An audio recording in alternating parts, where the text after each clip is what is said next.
long, Sorry, folks. Sorry about that. I'm sure this guy's got a phone again. And so, and it doesn't last long, It's like, because life moves on. And so you can appreciate it for a short while, and then you just get used to, the change in a way. And, I find that for myself, it's like, I know what a struggle things have been, and especially what I wanted to talk about was me moving from the city that I was in, which I've spoken about a number of times on my channel, and now I'm living in a new city. It's just been about 2-3 weeks, and I really appreciate the contrast in the two different cities. I mean, there's the pros and there's the cons, obviously, but it's very, very different.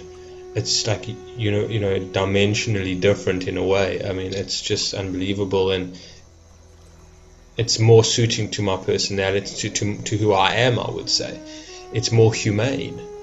And so I spent 2 weeks here in Durban, in my new place. This is the house that I'm renting in now. But over the weekend, now being Sunday evening, over the weekend I went back to, I still got my businesses there and whatever it is, and other sort of responsibilities. So I went back for the weekend, even just before the weekend, and I wasn't prepared. I didn't realize what I'm trying to say. I didn't realize how inhumane and inhospitable the city of Johannesburg is for me personally, and where I was living. I still have the same premises where I was staying, but just going back there from so many factors, folks, but it just hit me. It was just startling to see or to experience, and it's actually wiped me. I'm wiped now, I must say. And I know when I'm wiped because I feel like physically I feel off balance. I feel I got a lot of unnecessary thinking going on in my head. If you know what I mean, like just more random thoughts than necessary, overthinking things a lot more than necessary, and I just feel in myself not well. I don't feel like I have much strength. I'm very tired. I'm quite overwhelmed, a little bit anxious, I must say, and many other things as well. But from just being back there in Johannesburg for about 3-4 days, as opposed to where I've been spending 2 weeks in Durban. So I'm appreciating the contrast of Durban, if you see what I'm saying. So coming back to what I was saying before, is that, like, when a situation changes, then you can see how difficult it really was from the outside perspective. And so for myself, I'm appreciating now being in Durban how difficult Johannesburg was, but only to go back there, so back to the situation for a short time, temporary time. If it wasn't temporary, I don't know what I would do. I'm serious. That's how devastating it is. That's how much it's at the end of my rope I would be. I don't know. I don't want to think about it, folks. I don't want to think about it. When I left high school, I used to have nightmares, I would say, that I was still back, with having back in school, having 2 years to go. And I would wake up in a sweat and a panic, like feeling I can't go back. There's just no ways. And that's the thing with growth, folks, is that there's a lot of times where I have these fears that I'm going to go back to where I was psychologically, financially, environmentally, in relationships, or whatever it is. Like, I'm going to go back, back in time, or back into those experiences. And it scares me, to think, because it is possible, folks. On many levels, it is possible. And so one of my things has been that I've been much afraid of repeating the past in a way. I just want to move forward. I have to move forward. I have to keep evolving and changing and growing. And I can't afford to go back. In other words, it's like, in a bad example, it's like, let's say your foot now, you've grown over the years, your shoe size has developed, okay, to where you like a size 8. Yeah, we work in size 8. I don't know what it's overseas, maybe 42 or something, I don't know. But let's say then I have to go back and wear a size 4 shoe. It's like just way too small for me. It's just it's so discomforting, and it's just like I don't even want to take a step because it's so how much pain I'm in. And so I have anxiety sometimes of like thinking, well, what happens if it doesn't work out here in Durban, or I have to go back to Johannesburg for financial reasons or something or other, whatever it is. It's like, I just don't want to go back. I just don't want to go back to who I used to be in the relationships. A lot of the time, the relationships that I used to be in, the work environments that I used to be. It's just no going back, and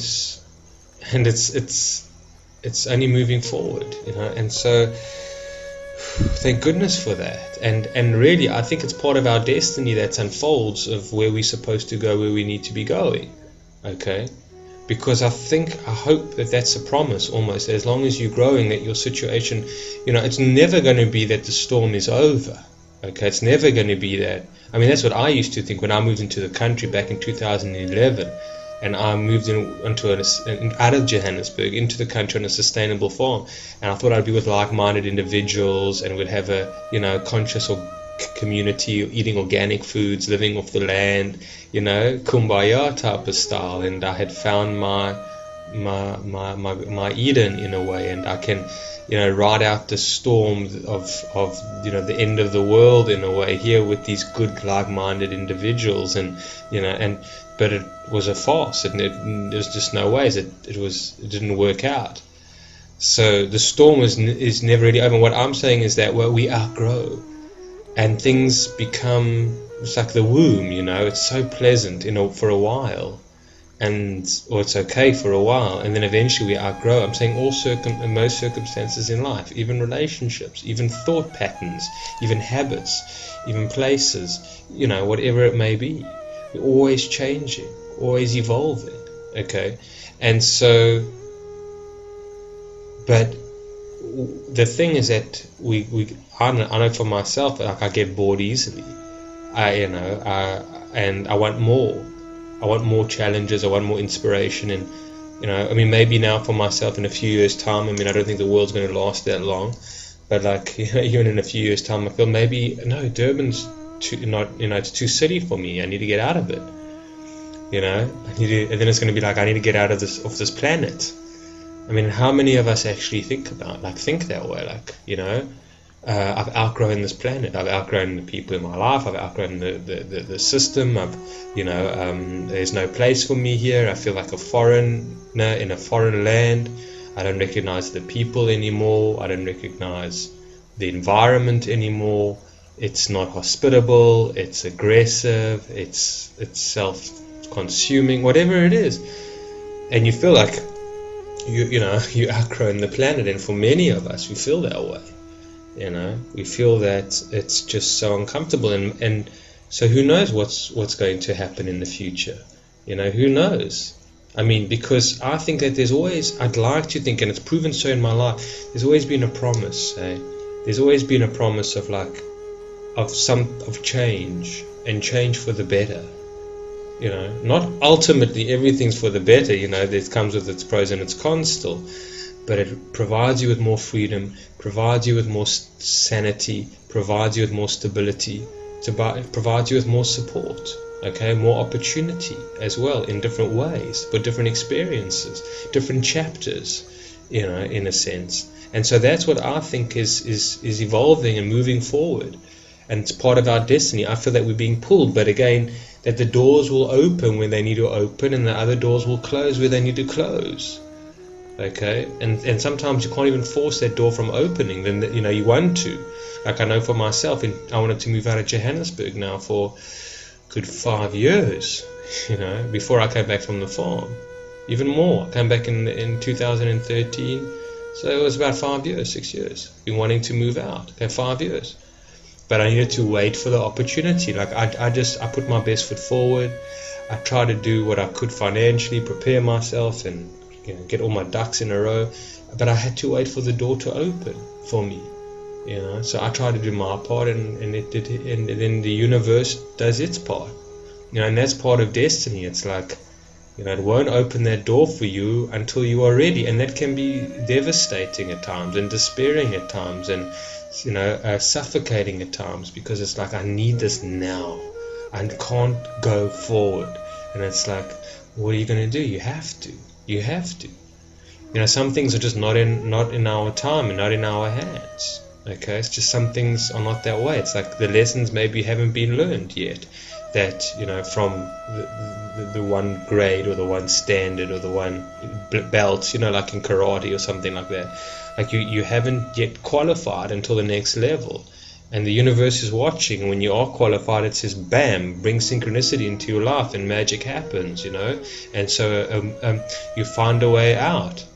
It's like, there was a movie MacGyver. It was a TV series. It was the guy who, Dean Richardson, I don't know how I even remember his name. And he would get caught in these situations, like literally pinned up against the wall or something. Walls were closing in or something or other. There was no way out, and he managed to find a way out. A way out was presented, and so he took it. And I think that's what's going on in a lot of our lives. And there's a destiny that's unfolding for us, if you will, a process in a sense that we are working with. But it's also hard to come to terms with that. It's like, well, because we have moments in our lives where we say, how can any of this be part of a greater picture or bigger plan for me? Because it's just so outright absurd. It's absurd. That's how I feel about Johannesburg. It's been so devastating to me. It's been so compromising to me. It's like, how could this be for any good? I have a problem with this in my own life, about surrendering to what was or what has been, and how difficult it has been. I haven't lost anybody in my life that's been close to me, right? But I mean, if I did, like what I'm saying, I heard a podcast the other day of a woman who lost her child, and she was saying that she couldn't really see, at times she can't accept this to be part of a bigger plan for herself. Like, there's just no ways. But sometimes she can, sometimes she can appreciate it, other times she can't. Okay, and that's the way it goes. But for myself, sometimes I can say, sure, it's been for my growth, and I've always seemed to get out by the skin of my teeth, just managed to push through to the end, and then that door open of opportunity, and I walked through it, and presented it, and then another chapter, and it gave me a bit more hope, it gave me a bit more encouragement, it gave me a bit more opportunity, it gave me a bit more freedom or something like that, and I could carry on. But then it started to get constricted again, the womb started closing in again. I started outgrowing it, and that's the thing, is that the discomfort with outgrowing and the unpleasantness and whatever it is, and then, because otherwise, why are you going to grow? You see? So do you see what I'm saying? Is that, like, sometimes it's the adversity is necessary, but sometimes you can question and say that the adversity is unjust or not fair or not equal to what I need to grow. It's like, it's too difficult, it's too much to bear. The weight of it is just too much. It's just too, like, you lose hope, you lose meaning. So many of us in today's world lose hope and meaning and faith. It's like, well, why wouldn't we? I mean, when you look at things, when I look at this country that I live in, it's so shocking. It's so absurd. It is just that that human beings have become this way in this country that I live in. I'm just talking about this country that I live in, from the culture, and I mean, it's worldwide, but also on a more personal level due to this country, and I just, like, you lose hope, you really do. Also, the more that you start seeing, and the more that you start observing, and the more that you start feeling of the state of the world that it's in, the more you get despaired. The more lonely you feel, the more constricted you feel, the more like overwhelmed you feel, the more tired you feel, and it just doesn't seem like it's letting up.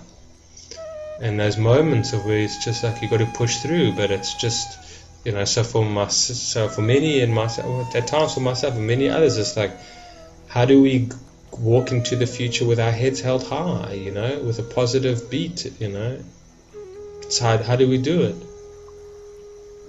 It's very difficult to do, and sometimes I can do it, and sometimes I can't, On a side note, I was flying on an aeroplane today, and I was looking down on planet Earth, not that far up, but I was looking down, and I thought to myself, imagine I lived on a different kind of world, if you will, where it was self-sustaining, it was, spiritual rituals, it was organic, it was, you know what I mean? It was like how human beings would evolve to eventually, or something like that. I'm saying consciousness, and, it was, if you've seen the movie The Green Earth type of thing, you can watch it on YouTube. I don't know, it was banned, and it gets banned all the time. I think it's called The Green Earth, or The Green Beautiful, The Green Beautiful. You can watch it, it's a French movie with subtitles. It'll depress the hell out of you. Because basically it's these human beings, or they're humans that are very evolved spiritually and consciously, and they live on another planet. And one of them gets sent down to planet Earth for some reason I can't remember. But when you see how they live in community, in harmony, it's just so beautiful. And it's like when you think of planet Earth, when they hold like sort of a meeting with the whole tribe, and they say, it's not really a tribe, it's a community, and they say, who's going to go down to planet Earth? We need to do something there. And no one puts up their hands and say, planet Earth, are you mad? Who would ever want to go down there? That is a shocking place. That is really, and no one puts, no one puts up their hand for it, the job. They talk about other planets and other, systems, and everybody else puts up, but for planet Earth, it's like dead quiet. No one even, dares to. And one woman, eventually, she puts her hand up, and they all think she's a bit nuts to be doing it, and that she's a bit whatever. But nonetheless, so that's planet Earth. So I was flying on the airplane. I thought to myself, imagine I was from the green, beautiful Earth, and now I'm getting dropped down on planet Earth. It's hard to bear. But it is hard to be. Imagine, that's what I'm saying. Like, thank goodness in a way that we aren't maybe visited, I'm saying even in the past, even now, by like some kind of extraterrestrial, like friendly neighbors, and they say, come on, come have a look, like an Avatar, that kind of setup. Come have a look, see how we're living. Come spend a month with us, and then we'll bring you back home. Well, come have a look, come see our ceremonies, come see how our children are, come see our diets, our health, our connection to the earth, to the soil, to the food, to the ancestors, to the stars, to the water. Come see, and then we'll drop you back. I mean, thank goodness it doesn't happen, because then you'd get the true contrast, and you wouldn't be able to come back. I don't think you would be. I don't know if I would be able to. Okay, I don't know if I'd be up for the challenge. But my point here, on ending off on that very despairing note, is that while I was still flying on the aeroplane, I thought to myself, there's still beauty. There's still so much beauty to be seen. Okay? And not necessarily in people. Sometimes in people, sometimes in children, in more younger babies before the child is indoctrinated, it's small, like infant children that can barely speak, because now as soon as they can talk and walk, it's like, you're done. You've been ruined by your parents and everything else, and so, but beauty in the mystery of being, in synchronicity, in the magic, in the divine play that's also going on in your own life, and seeing your own growth, and seeing your own progress and your own development, and working with the universe and your own unfolding and destiny and whatever it is, and the beauty of nature, the beauty of nature. It's not to be underestimated, it's not to be underappreciated. The different seasons, how the sun touches on the earth and what it does, it's just amazing. Sunset, sunrises, the rain, I mean, birds, it's just the butterflies, even the spiders. There's, wherever you look, I think it's a Jewish, or from, I think the Tanya or something, wherever you look, there's something to be seen. And okay, that's maybe not appropriate for now, but I'm saying there's beauty to be seen. I don't really like it. Let me not say that. I'm saying within nature, in a way. I don't know. I've said that before. People can see beauty in everything. I can't. I'm not on that level. I simply can't. But besides that, you don't have to see beauty in everything. there's enough beauty around to keep your hopes up, and to still connect with something that's really divine, something that's really profound, transcendent, and where of source. Beauty is source, truth is source, is where we come from. So there is home within hell for some people, and that's okay, It's Johannesburg is a form of hell. There's no question about it. Wow, it's tough when you call it that way, but it really is. Folks, I'm going to end up on that. I'm wishing you well, and may you find the beauty every day. Chat soon.